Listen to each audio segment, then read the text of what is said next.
simulan ang ating paglakbay.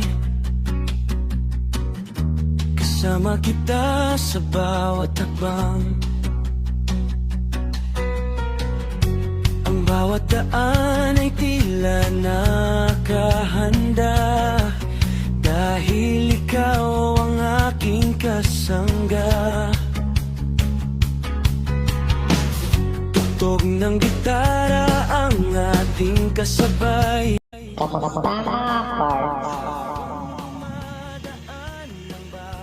Ang ating paglalakwatsa ngayon ay mag-road trip tayo papunta sa Tinggalan hanggang sa I Love Kamiling landmark ng Tinggalan Aurora. Dalang ng aking puso, biyahe tayo, huwag nang humiwalay sa bawat bahagi ng ating landas. Kahit mahaba man ang Sa aking pagbabiyahe ay nais kong ibahagi din sa inyo ang maikling kasaysayan ng Tinggalan Aurora. Ayon sa mga unang nanirahan sa lugar, ang mga tribong dumagat ang orihinal na nanirahan sa teritoryong kilala ngayon bilang Tinggalan. Sinasabing ang mga pangalan ng karamihan sa mga palatandaan at lugar sa munisipalidad na ito ay nagmula sa mga katutubong ito. Pinaniniwala ang pangalang Tinggalan ay isang salitang dumagat na nangangahulugang sa tabi ng ilog Galan. Dahil ang nasabing teritoryo ay binabagtas ng 15 ilog at batis na nagpapakita ng kasaganaan sa tubig. May isa pang kwentong pinaniniwalaan tungkol sa dalawang magkapatid na dumagat na nagngangalang Ding at Alan, na noon ay nangangaso sa kagubatan. Nagtatawagan sila sa isa't isa dahil sila ay naligaw. Kaya nabuo ang pangalang Tinggalan. Noong unang bahagi ng dekada 1900, nagsimulang lumipat sa Tinggalan ang mga naninirahan mula sa Quezon, Nueva Ecija at Ilocos. Sila ay karaniwang mga magsasaka mula sa kapatagan na naghahanap ng lupang matatamnan. Lalong dumami ang mga dumayo noong dekada 1930 nang simula ni Don Felipe Buenos Camino ang kanyang mga operasyon sa pagtotroso at paggawa ng tabla. Hindi nagtagal ang mga pag-aasawahan sa pagitan ng mga Tagalog, Ilocano, Pampango, at Bicolano ay nagpayaman sa kultura ng mga nanirahan doon.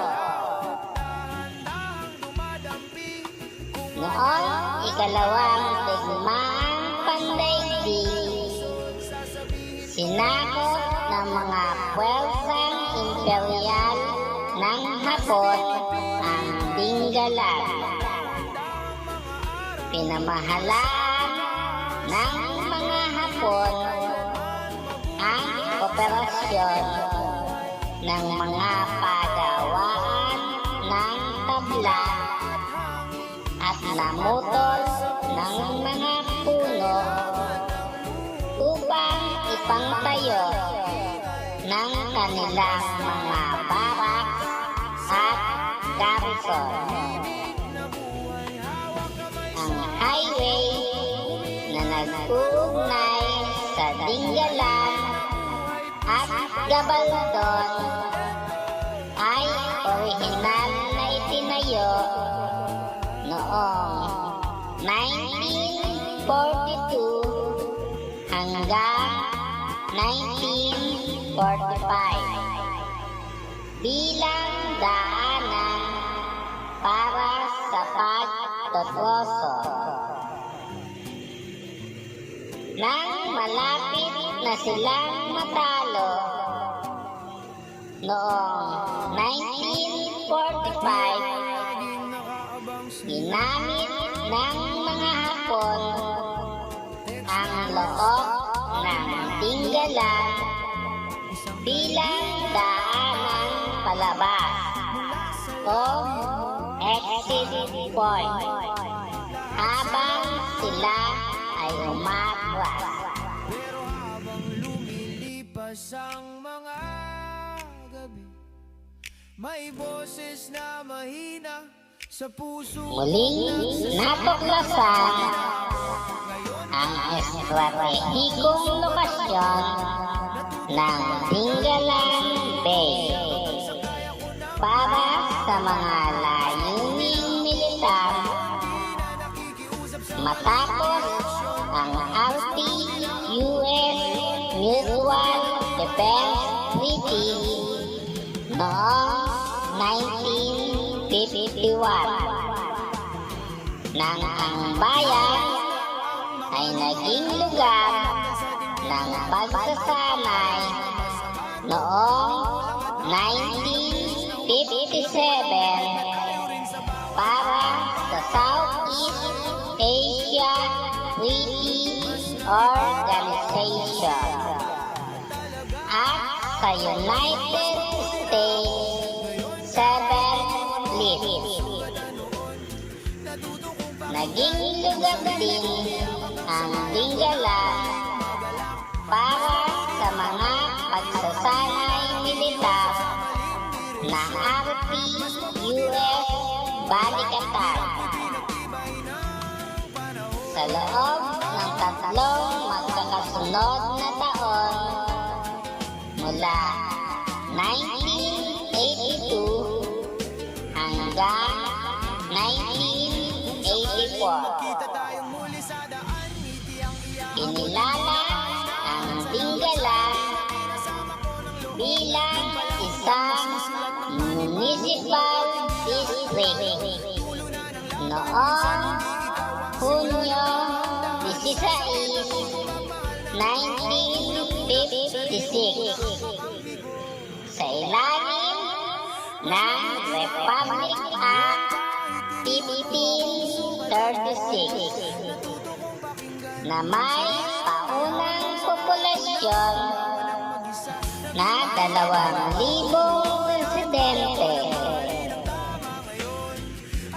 Bago ito, ang Dingalan ay isa lamang sityo ng Barrio San Luis sa bayan ng Baler, lalawigan ng Tayabas, na ngayon ay Quezon.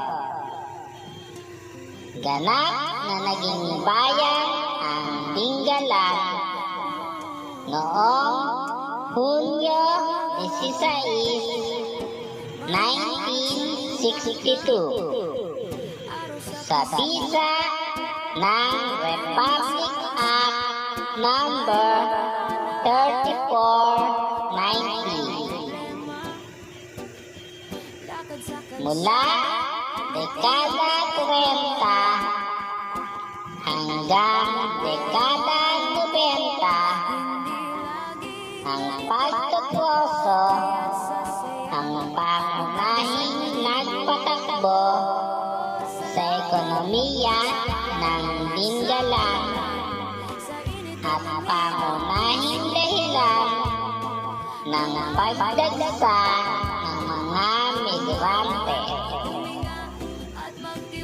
Noong dekada 70, 3 kumpanya ng pagtutroso ang nag-operate sa Dingalan. Ang Dingalan Wood Industries Corporation, Southeastern Timber Corporation, na pag-aari ni Ginoong Roberto Gopwansoy, at Inter-Pacific Forest Resources Company. Mayroon silang pinagsamang pahintulot na magputol ng 169,416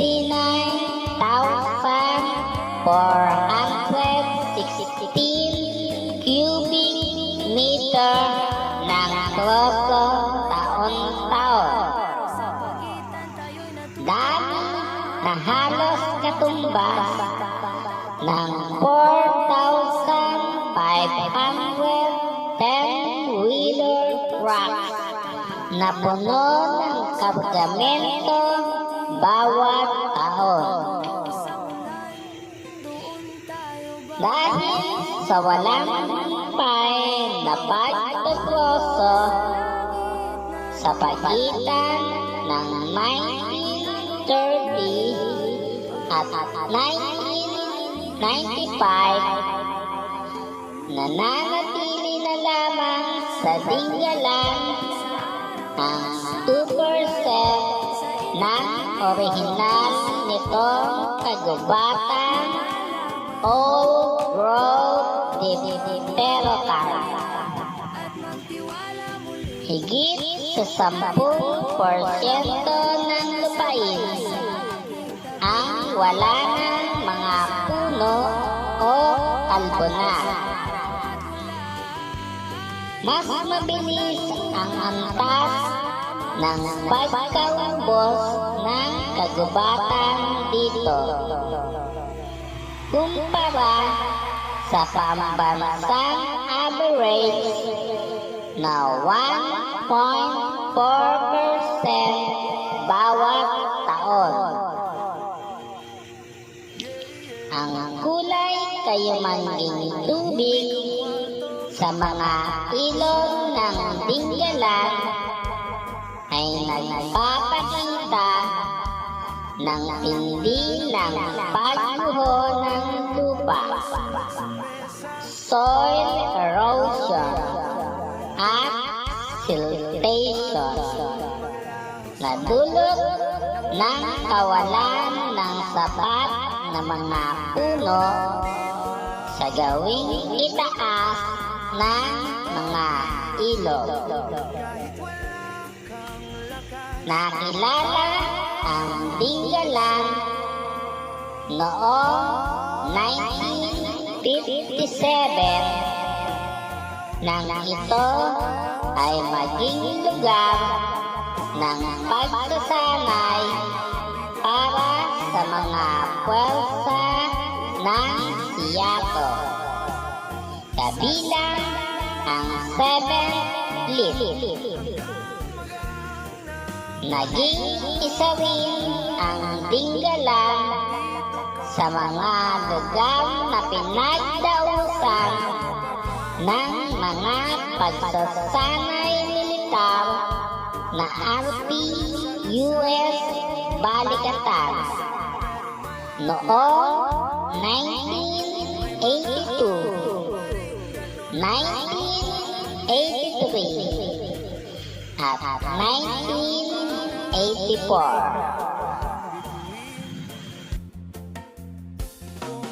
Wanag, pahiram muna ng tiwala, ako ang hahawak.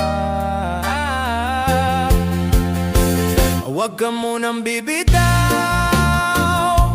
dito ka lang chong. Huminga ka lang kahit mabigat ang iyak ngayon. Huwag ka munang bibitaw, sasamahan kita hanggang magang na muli lahat. Dito ka muna kapag sobrang ingay na ng isip mo, pwede mo kong tawagin kahit walang sabi-sabi. Hindi mo kailangang tapusin mag-isa, may mga kamay na handang umalalay sa'yo. Huwag ka munang bibitaw, dito ka lang chong. Huminga ka lang kahit Ang Dingalan ay isang magandang munisipalidad sa baybayin sa Aurora dito sa Pilipinas, nakilala bilang Batanes of the East. Mararating ito sa 3 hanggang 4 na oras lamang ang layo mula sa Plaridel, Bulacan. Nag-aalok ito ng mga dramatikong talampas ng bundok, mga puting buhangin beach, at malalawak na tanawin ng karagatan. sa bawat araw na maaga kang gigising. Trabaho, biyahe, uwi ng pagod sa dilim. May naiipon kang kwento sa likod ng isip, mga kwento ng buhay mong malaki at mali. Kapag tahimik na at wala nang ingay, may tanong na bumubulong ng malumanay. Sa dulo ng iyong buhay, anong sasabihin nila? Lagi bang abala o marunong kang magmahal talaga? Sa dulo ng iyong buhay, anong iiwan mong alaala? Tawa ba o takot ang maaalala nila? Kung may bata bang tatawag sa iyong pangalan, na may ngiting buti nandyan ka nung kailangan? O maaalala ka ba na palaging mainit ang ulo, na mas pinili ang overtime kaysa ang makisalo? Bago ka muling maghabol sa oras ng mundo. Pahinga ka sandali at isipin mo ito. Sa dulo ng iyong buhay, anong sasabihin ng iyong buhay? Ang Dingalan ay isa sa 8 bayan ng lalawigan ng Aurora. At ang ikatlo sa pinakamaliit na bayan nito na sumasaklaw sa lawak na 30,455 hectare. Matatagpuan nito sa pinakatimog na bahagi ng lalawigan ng Aurora at napapalibutan ng bayan ng San Luis, Aurora sa Hilaga, ng lalawigan ng Nueva Ecija sa Kanluran, ng bayan ng General Nakar, Quezon sa timog, at ng Karagatang Pasipiko sa silangan. Sa pangkalahatan, ang Hilaga, Kanluran at timog na bahagi ay binubuo ng mga kabundukan ng Sierra Madre na nagiging dahilan upang maging hiwalay ang bayan mula sa iba pang mga bayan ng Aurora. Ang baler na kabisera ng lalawigan ay maaaring marating sa pamamagitan ng lupa sa loob ng 6 na oras na biyahe. Bayan Bongabon, Nueva Ecija o Pantabaman, Canili Road. O kaya naman ay sa pamamagitan ng dagat sa loob ng 4 na oras na biyahe gamit ang bangkang demotor. Batay sa bilang ng populasyon noong 2007, ang bayan ng Dingalan ay may 21,992 residents na nakakalat sa 11 barangay nito,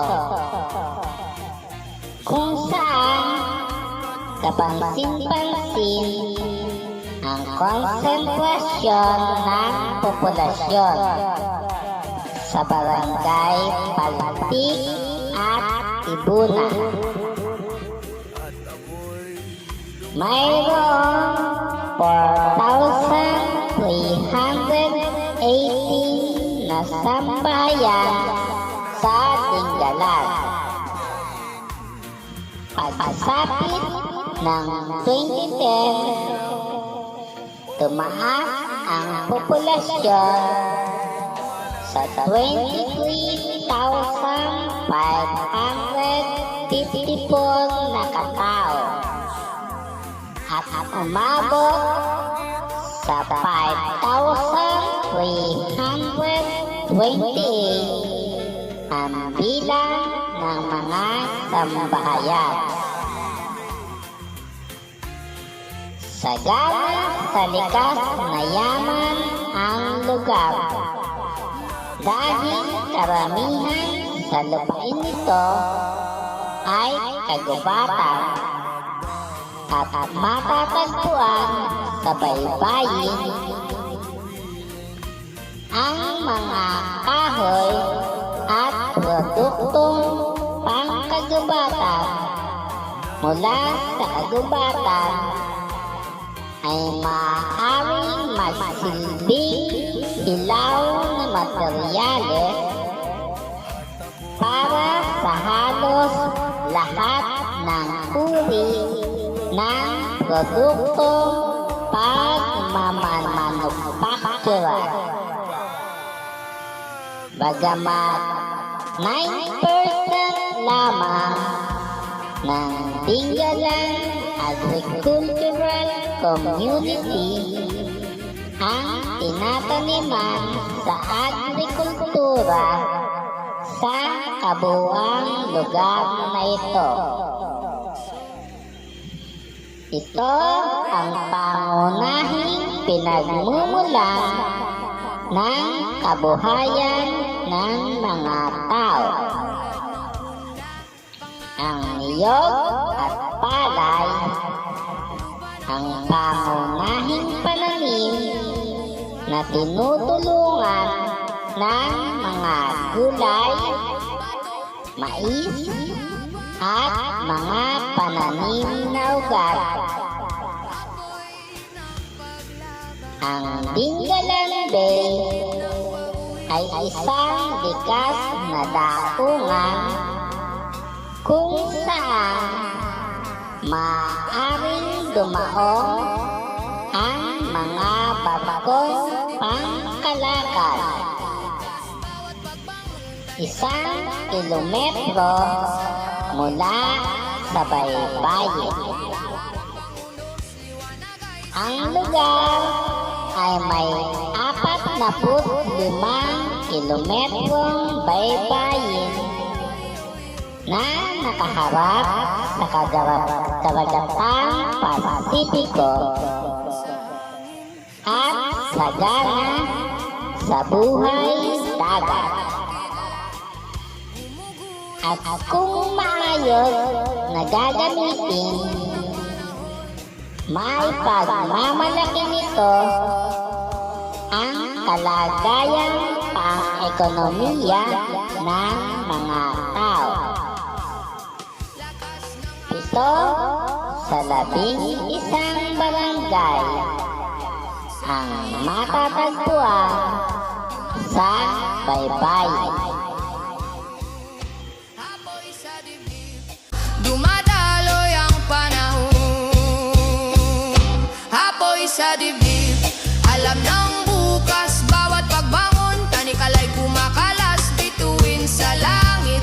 Paladay inabot, hinaharap ang unos, liwanag ay sinusubok. Oy, oh, oh la la de, oy, oh la la de, oy, oy, oy, oh la la de, oy. Pagka ng pangarap, sagwan ay tapang, ulap ng kahapon, iniiwan sa daan.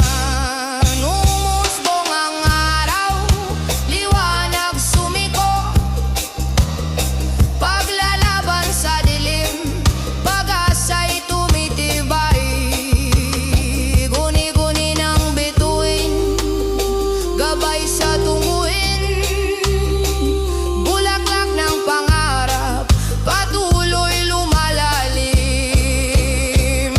Apoy sa dibdib, alam ng bukas, bawat pagbangon, tanikalay kumakalas, bituin sa langit. Paladay inabot, hinaharap ang unos, liwanag ay sinusubok. Oy, oy, hola galoy, hola galoy, oy, oy, hola galoy. Sa bawat sandali, apoy ay laging buhay, paglalaban para sa bukas, sigla'y walang patay. Sa aking paglalakbay ay nagdire-diretso ako at napunta ako sa Dingalan Port. Kaya ako ay naligaw. Dapat pala ay hindi ako nagdire-diretso at tumanan ako bago dumating sa Dingalan Port. Dahil ang destination ko ay ang I Love Kamiling Marker. Kaya ako ay bumalik at saka lumiko sa naturang kalsada. Subalit, bibigyan ko pa rin kayo ng impormasyon tungkol sa Dingalan Port. Sa simpleng pagtulong kami kanilang tinutulungan. Lakas ng pamilya, kanilang pinangangalagaan. Ang Dingalan Port, kilala rin bilang Dingalan Feeder Port, ay makakatagpuan sa Barangay Paltik, Dingalan, Aurora. Itinayo ng Philippine Port Authority upang mapabuti ang kalakalan at turismo sa baybayin. Ito ay nagsisilbing pangunahing maritime gateway para sa Batanes of the East. Ang isang international na daungan sa Barangay Aplaya ay unang iminungkahi sa pagtatayo simula noong Disyembre 2007. Ang feeder port sa Paltik ay kasunod na binuo upang mapadali ang pangrehiyong transportasyon at pagdaong ng barko. Ito ay gumaganap bilang isang mahalagang punto ng koneksyon para sa lokal na pangisda, kargamento at mga pampasaherong bangka na naglalakbay sa buong Philippine Sea. Ito rin ang pangunahing jump-off point para sa mga turista na sumasakay sa bangka patungo sa sigarat na Dingalan White Beach, Lamaw Caves at Matawe Falls. Ang daungan ay konektado sa mga pangunahing network ng kalsada tulad ng Palayan, Gabaldon, Dingalan Road.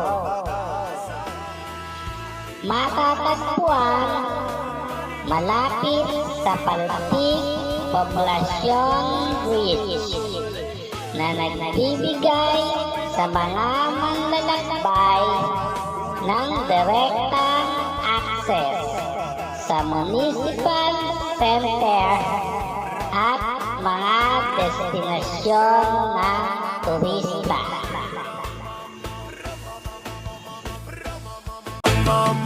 Mga bitak sa puso, tulay ng pagulad. Patak ng paggabi ko, naging iyas ng lakad. Hangin ng pagsuko, inarap ng tapang. Dumata ng gabi, liwanag ay tumatanglaw. Bawat pasakit, alala natutunan.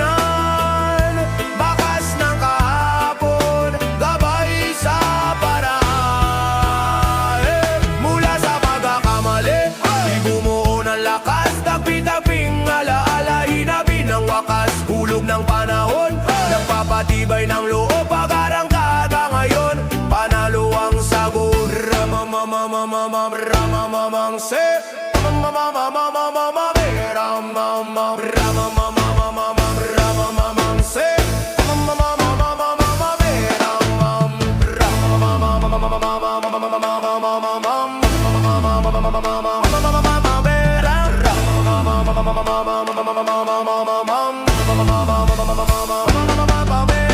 Tulad ng bato sa ilog Humuhugis palalim Mistulang musika Gumaganda at sumasaling Sablay na hakbang Naging aralin sa buhay Ngayon ay matatag Hamon ay sinasabay Panibagong umaga Lakas ay sumisibol Sa musika ng aral Panalo ang layon Mula sa pagkakamali Bumuo ng lakas Tagpi-tagping alaala Hinabi ng wakas Hulog ng panahon Nagpapatibay ng loob Pag-arangkada ngayon Panalo ang sagot Sa dulo ng kanta Aral ang nagningning Sa ekonomiya, ang pagsasaka ng mga pananim ang pangunahing pinagkukunan ng kita ng bayan. Kung saan ang niyog, saging, palay, at mga gulay o halamang ugat ang mga pangunahing produkto. Ang pangingisda ang ikalawang pinagkakakitaan ng mga mamamayan. Habang ang industriya ng kagubatan ay nagsisilbing karagdagang kita para sa kanila. Batay sa Finance Department Order Number 97-3 na may petsang Mayo 9, 1997, ang Tinggalan ay milong inuri bilang isang fourth-class municipality dahil sa karaniwang taunang kita nito na nagkakahalaga ng 12,414,829 pesos na aktwal na nakamit sa loob ng 4 na magkakasunod na taon, 1993 to 1996.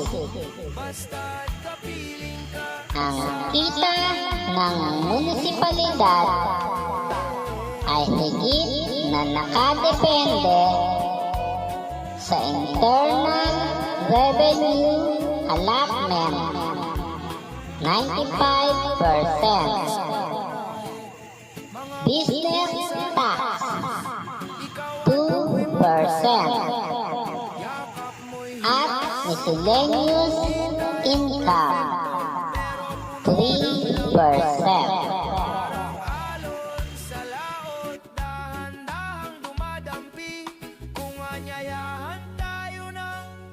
Ang butas na bato ay isang sikat na tourist attraction at coastal barangay sa bayan ng Tinggalan, Aurora. Kilala ang lugar na ito sa mga nakamamanghang formasyon ng bato at mga dalampasigan. Madalas itong puntahan ng mga turista dahil sa aking itong ganda at tahimik na kapaligiran.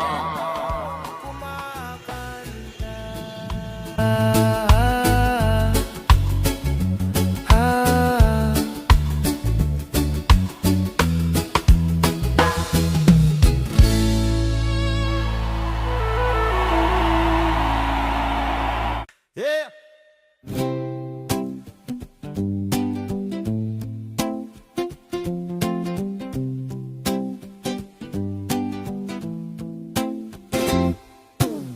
Dati ako laging nakaabang sa'yo.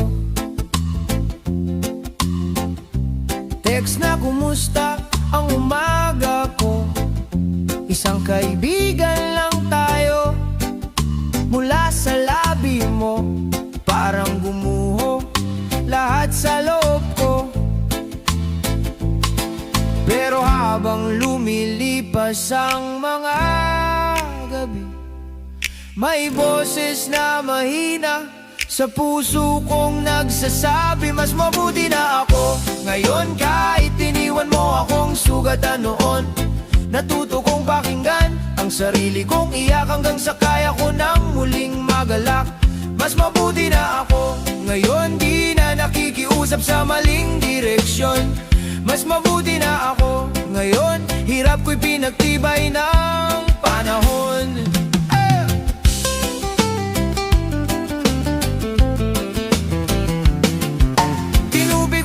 Ang mga lumang larawan, tinanggal sa dingding ang ating kwento at pangalan lumabas sa kanto. Ako lang at hangin, unang beses na humakbang nang walang bitbit na tayo rin sa bawat akbang palayo sa'yo. Mas nakikita ko kung sino ba talaga ako. Mas mabuti na ako ngayon kahit iniwan mo akong sugatan noon. Natuto kong pakinggan ang sarili kong iyak hanggang sa kaya ko nang muling magalak. Mas mabuti na ako ngayon, di na nakikiusap sa maling direksyon. Mas mabuti na ako ngayon, hirap ko'y pinagtibay ng panahon.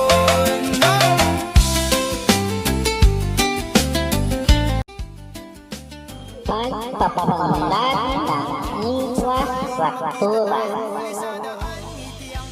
Noong 1972, sinimulan ang pagtatayo ng Dingalan Gabalgon National Road,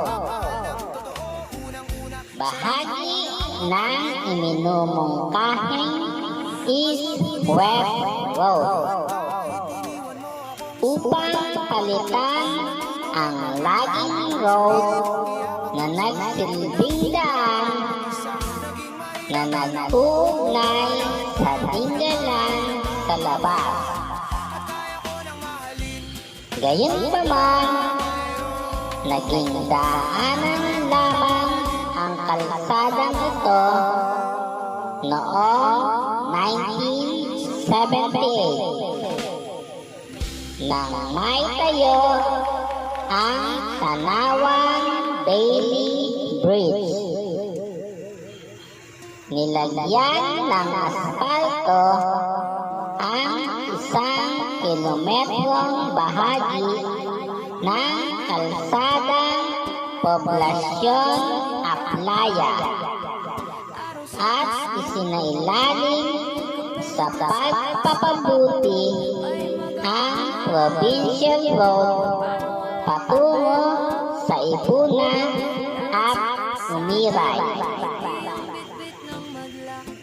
Noong 1989, natapos ang pagtatayo ng mga pangunahing tulay. Ang Tanawan Concrete Bridge at pinuksan sa trapiko ang Langawan River Concrete Bridge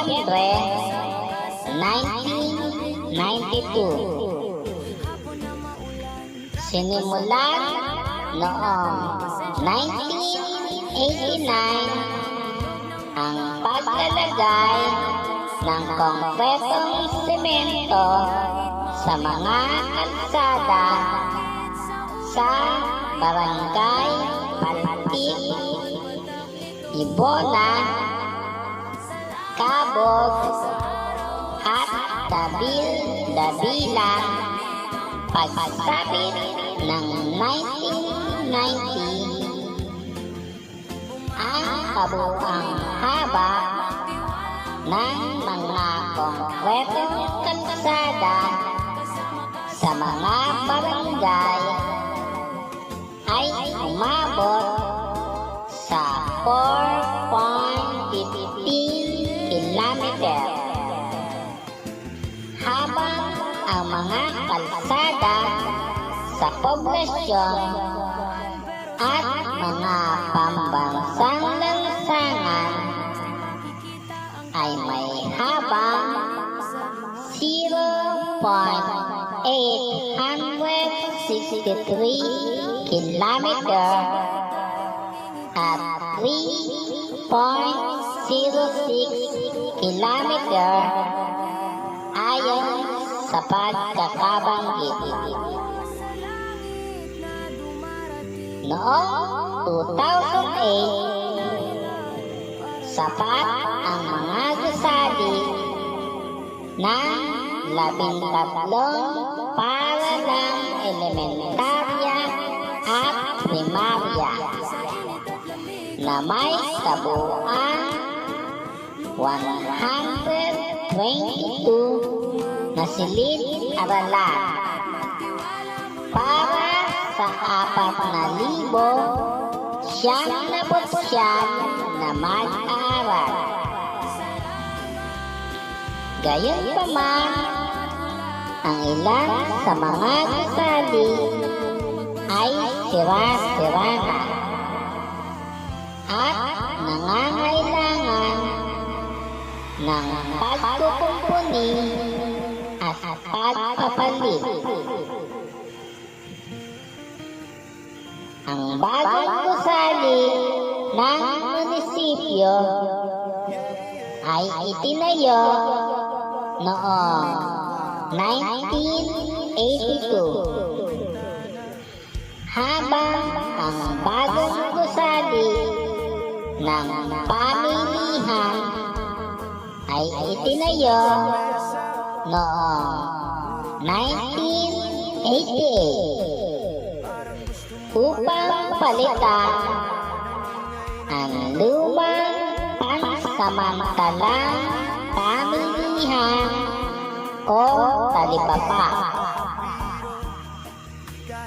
Nabinsala ng bagyo ang lumang gusali noong 1976. Ang pampublikong pamilihan ay may kabuuang lawak na 1,125 metro kwadrado. Pinangangasiwaan din ng Barangay Ibona ang pamilihan ng barangay na itinayo noong 1988 gamit ang Countrywide Development Fund ni Congressman Miran. Ang community hospital na may 10 kama ay nagsimulang mag-operate noong Enero 1992 upang maglingkod sa mga residente ng Dingalan.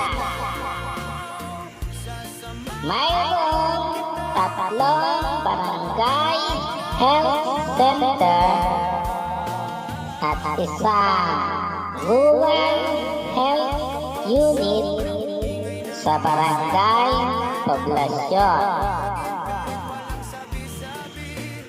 Sinimulan ang serbisyo ng kuryente sa Dingalan noong Hulyo 1982 na nagsilbi sa 700 consumer sa 5 barangay sa ilalim ng prangkisa ng Nueva Ecija 3 Electric Cooperative Incorporated noong Marso 1995. Kinuha ng Aurelco ang operasyon ng serbisyo ng kuryente sa Dingalan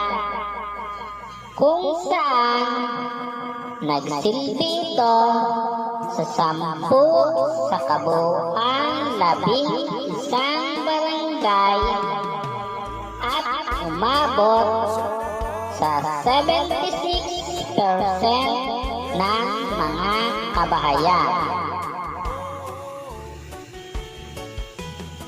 Ang National Irrigation Administration ng mga yamang tubig para sa mga pasilidad ng irigasyon ang nagpaunlad at nakapagbigay benepisyo sa 713 hektarya ng lupang sakahan at sa 372 magsasaka.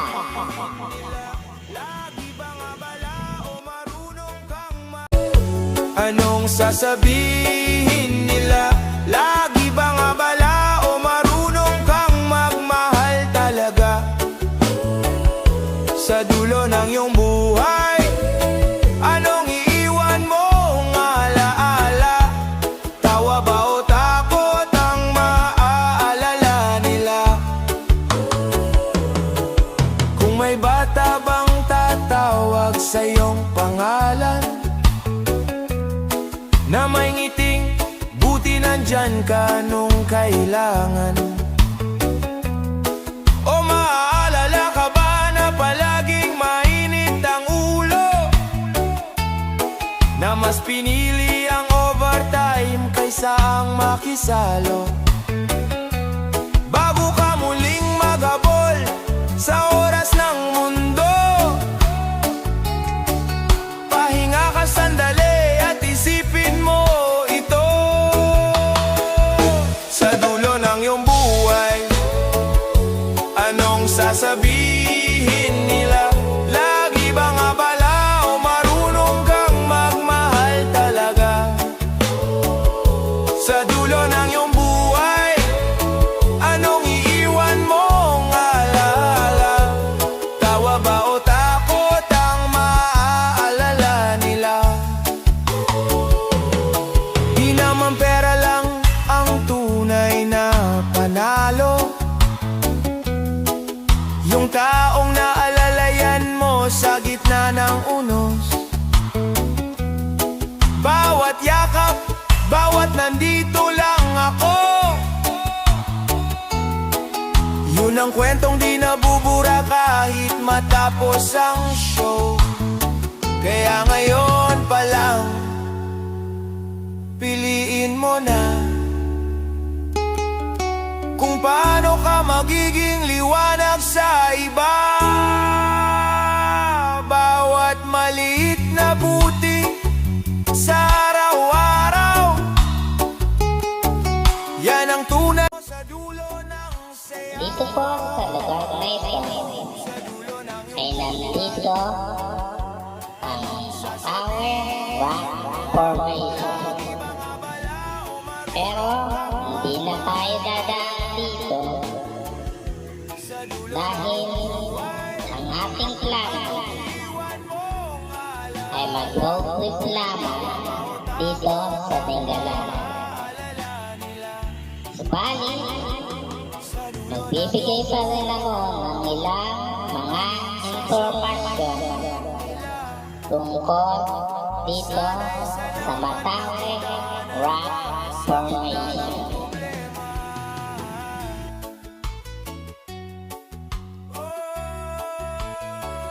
Ang Matawe Rock Formation, kilala rin bilang Susong Bato, ay isang natural na atraksyon sa baybayin na matatagpuan sa Dingalan, Aurora sa Pilipinas. Inukit ng mga siglo ng agos ng karagatan at weathering ang malawak na intertidal rock formation ay sikat sa kakaibang topography, seascape at sari-saring marine life. Sa panahon ng low tide, ang pag-urong ng tubig ay kumukuha ng starfish at iba pang marine life sa natural na mga siwang ng bato na ginagawa itong isang sikat na lugar para sa kaswal na paglalakad. Makikita rin ng mga bisita ang tubig na bumubula pataas at pababa sa mga bitak ng bato. Ang lugar ay mayaman sa intertidal pool. Ngunit pinapayuhan ang mga bisita na maglakad ng maingat dahil sagana dito ang mga sea urchin.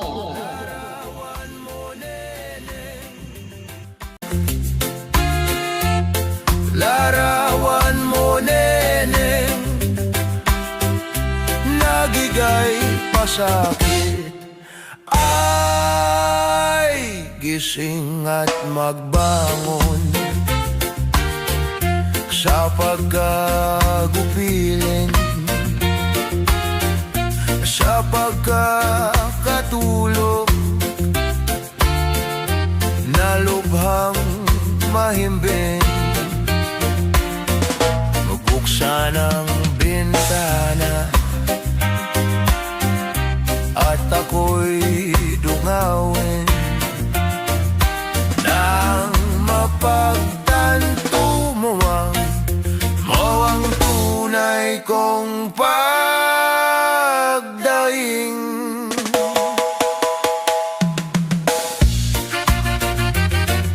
Oh yeah, oh ilaw,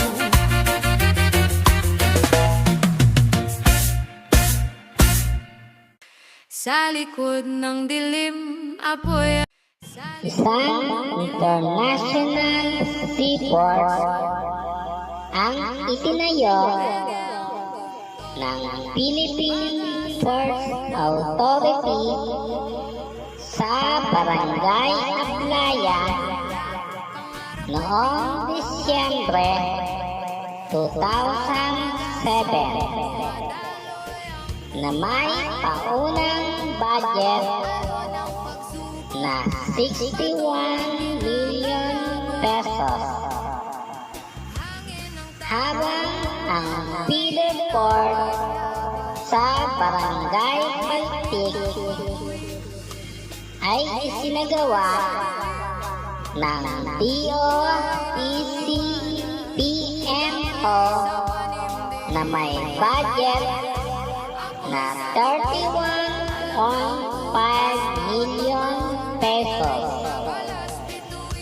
Natapos ang billboard noong Hunyo 2007 at nagsimula mag-operate noong Pebrero 2008. Ang pagbuo sa Dingalan bilang municipal district noong Hunyo 13, 1956, ang baryo ng Dingalan ay ginawang municipal district sa ilalim ng Baler Sub-Province ng Aurora, lalawigan ng Quezon. Sinagawa ito dahil sa napakalayo ng Dingalan mula sa bayan ng Baler. Kaya naman, ang pagbuo rito bilang municipal district ay naging mahalaga para sa mas epektibong lokal na pamamahala.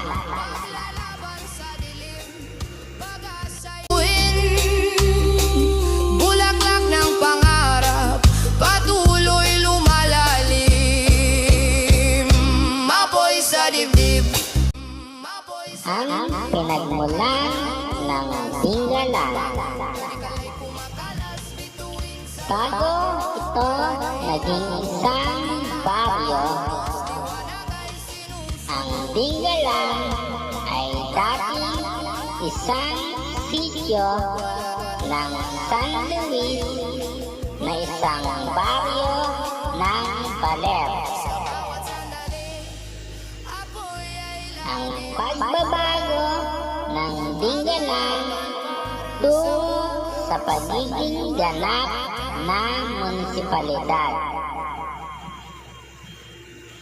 Noong Hunyo 16, 1962, ang municipal district ng Dingalan ay ginawang ganap na munisipalidad sa pamamagitan ng pagsasabatas ng Republic Act Number 3490. Ang nasabing Republic Act ay nagtatadhana ng sumusunod. Isang batas na nagbabago sa municipal district ng Dingalan sa province ng Aurora, probinsya ng Quezon, tungo sa pagiging munisipalidad. Isinasakatuparan ng Senado at kapulungan ng mga kinatawan ng Pilipinas na nagtitipon sa Kongreso. Section 1.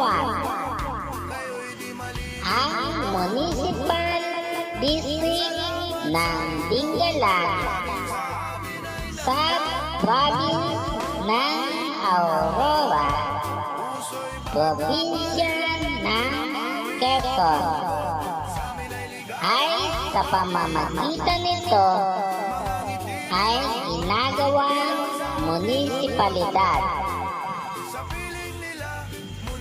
Section 2.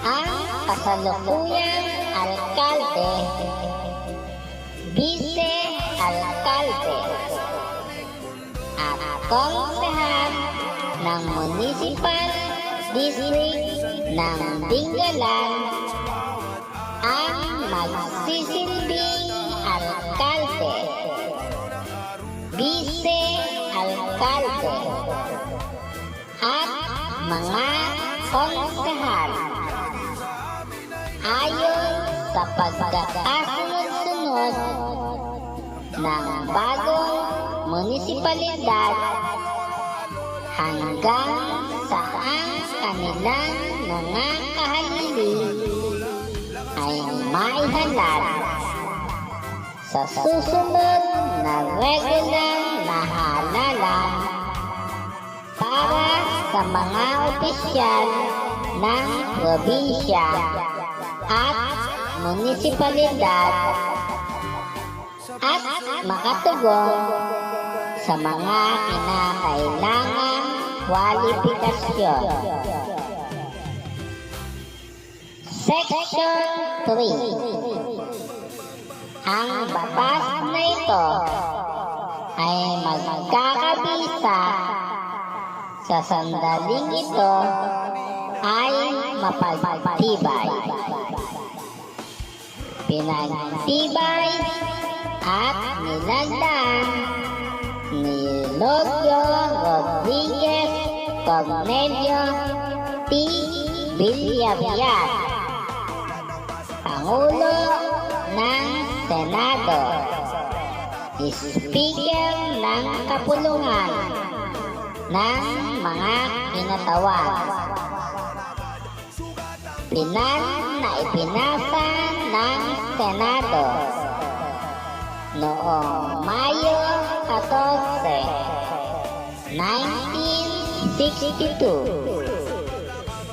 Ang batas na ito na nagmula sa kapulungan ng mga kinatawan ay ipinasa nito noong Abril 26, 1962. Pinagtibay Hunyo 16, 1962. Nilagdaan Diosdado Macapagal, Pangulo ng Pilipinas.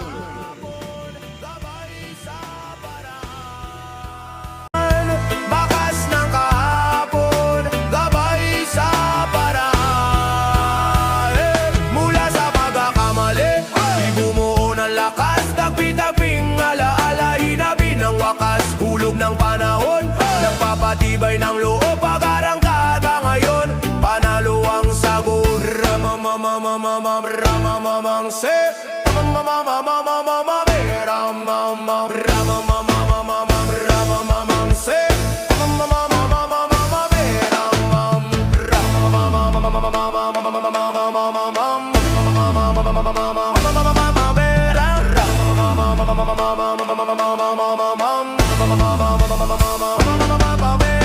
tulad ng bato sa ilog, humuhugis palalim, mistulang musika, gumaganda at sumasaling. Sablay na hakbang, naging aralin sa buhay. Ngayon ay matatag, hamon ay sinasabay. Panibagong umaga, lakas ay hinabi ng wakas. Ang Dingalan ang pinakatimog na munisipalidad ng lalawigan ng Aurora ay kilala bilang Batanes of the East. Dating isang sityo ng San Luis, Baler.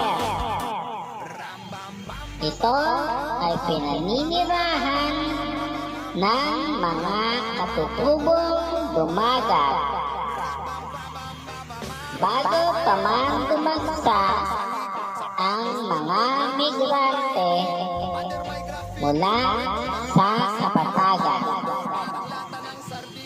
Dahil sa pag-usbong ng industriya ng pagkaproso noong dekada 1930. Opisyal itong naging ganap na munisipalidad noong Hunyo 16, 1962. Mahahalagang pangyayari sa kasaysayan. Panahong pre-kolonyal. Ang lugar ay pinaninirahan ng mga tribong dumagat na nanirahan sa tabi ng 15 ilog at sapa. Ayon sa alamat, ang pangalan Dingalan ay nagmula sa pariwalang dumagat na tumutukoy sa ilog ng Galan. O kaya naman ay sa dalawang magkapatid na nagngangalang Di at Alan na naligaw. Dekada 1930. Naging mas sari-sari ang populasyon dahil sa migrasyon na itatag ni Don Felipe Buencamino ang malawakang operasyon ng pagtatroso at sawmill na nagdala sa mga pamilyang Tagalog, Ilocano, Kapampangan at Bicolano. Dekada 1950 at 1960. Noong Hunyo 16, 1956, idineklara ito isang municipal district. Pagkalipas ng 6 na taon, noong Hunyo 16, 1962, opisyal itong ginawang ganap na munisipalidad sa ilalim ng Republic Act number 3490 matapos humiwalay sa Baler. 1979, dating nakapaloob sa lalawigan ng Quezon, ang Dingalan ay naging opisyal na bahagi ng bagong tatag na lalawigan ng Aurora sa ilalim ng Batas Pambansa bilang 7, 2004. Matinding sinalanta ng mga bagyong Violeta, Winnie, at Yoyo na nagdulot ng malalaking pagbaha at pagguho ng lupa.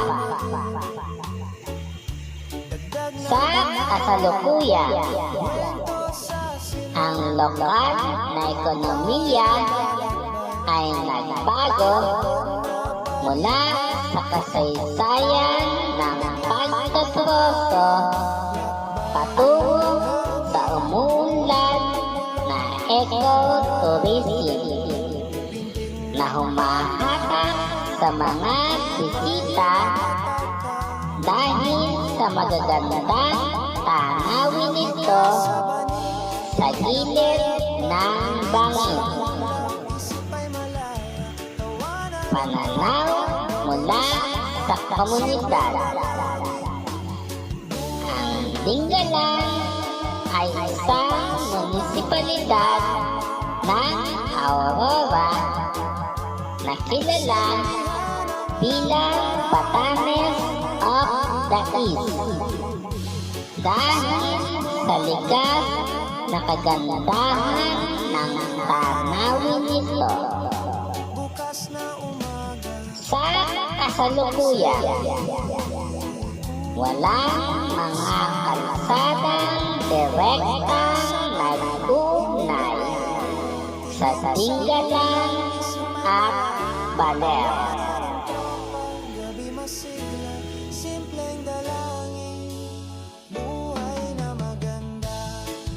Sa wakas, ay nakarating na rin ako sa aking destinasyon na I Love Cameling Marker. Pagdating dito, ay kumanan ako sa nakita kong kalsada. Subalit, ang aking pagkakamali ay kalsada pa lang ito ay hindi ko na maaaring diretsuhin dahil wala na itong kalsada pagdating sa medyo malayo-layo.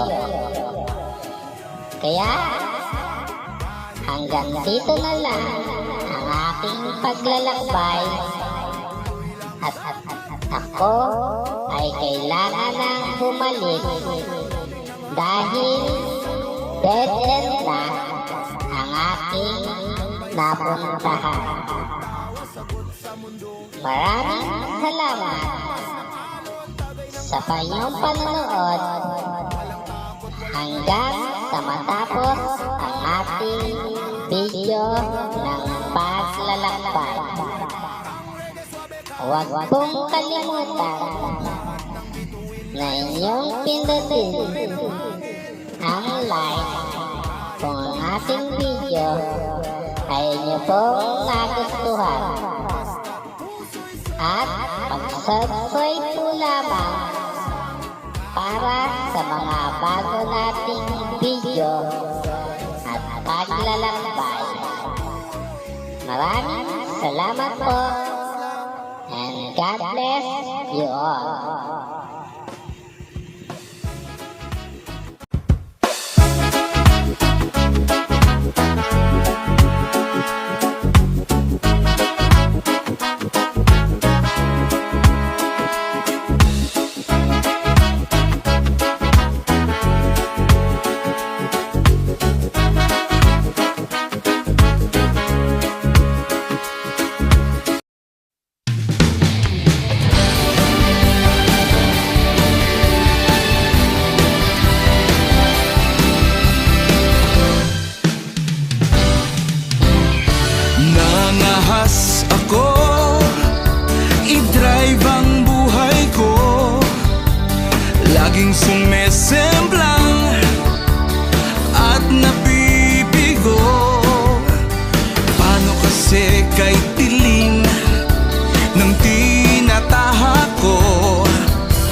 ng buhay, ako'y samahan mo. Malubak na ng daan, tuloy pa rin sa pagtakbo. Dahil nandyan ka na driver,